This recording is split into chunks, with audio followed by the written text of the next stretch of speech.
মঙ্গলবার মকর সংক্রান্তি, যাকে ঘিরে চারিদিকে উৎসবের আবহ। প্রতি বছরই মকর সংক্রান্তি ঘিরে সাগর স্নানে লক্ষ লক্ষ পুণ্যার্থীর সমাগম লক্ষ্য করা যায়। প্রয়াগরাজে এবার মহাকুম্ভ, যাকে ঘিরে পুণ্য স্নানের হিড়িক সর্বত্রই। একই ছবি রায়গঞ্জেও। প্রতি বছরই মকর সংক্রান্তিতে রায়গঞ্জের কুলিক নদীর ঘাটে পুণ্য স্নানে মেতে ওঠেন সকলেই।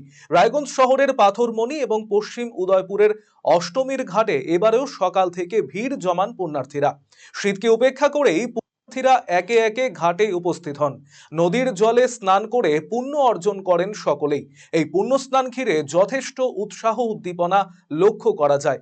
আকাশ দেবনাথ নামের এক পুণ্যার্থী জানিয়েছেন, তিনি চণ্ডীতলা থেকে পুণ্য স্নান করতে আসেন প্রতি বছর, এবারেও এসেছেন। এবারে 144 বছর পর পূর্ণ মহাকুম্ভ, তাই এদিনে স্নান করে পুণ্য অর্জন করেন। সকলের মঙ্গল কামনা করেছেন তিনি। আমি অষ্টমী স্নানঘাটে স্নান করতে আসি প্রত্যেক বছরই। আজকে একটা হিন্দু সনাতনীদের একটা বিশেষ তিথি, মকর সংক্রান্তি, এবং এই তিথি 144 বছর পর আসলো।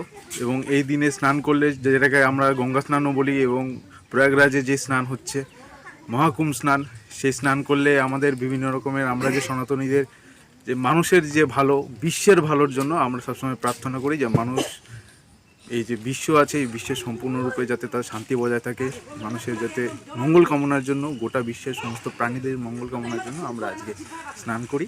এবং মানুষের মধ্যে যে কাম বাসনা, তারপরে হচ্ছে ক্রোধ, লোভ, অহংকার, এগুলো যাতে পুরোপুরিভাবে দমন হয় এবং মানুষ যাতে একটা সম্পূর্ণ মানুষের চেতনা উদয় হয়, তো সেজন্যই আমরা।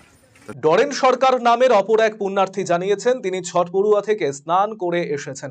সাগরে যেতে পারেন না, তাই কুলিকের ঘাটে এসেছেন মকর সংক্রান্তিতে স্নান করতে। সকলে যাতে ভালো থাকেন সেই কামনাই করেন তিনি। ওই মকর সংক্রান্তির জন্য আসলাম আমরা চান করতে, প্রতি বছরে আসি।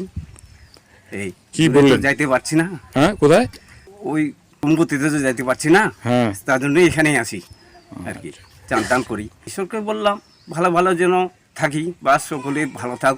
আজকে চান করলে খুব শুভ বা ভালো, হ্যাঁ, এটা শরীরের পক্ষে খুব উপকার।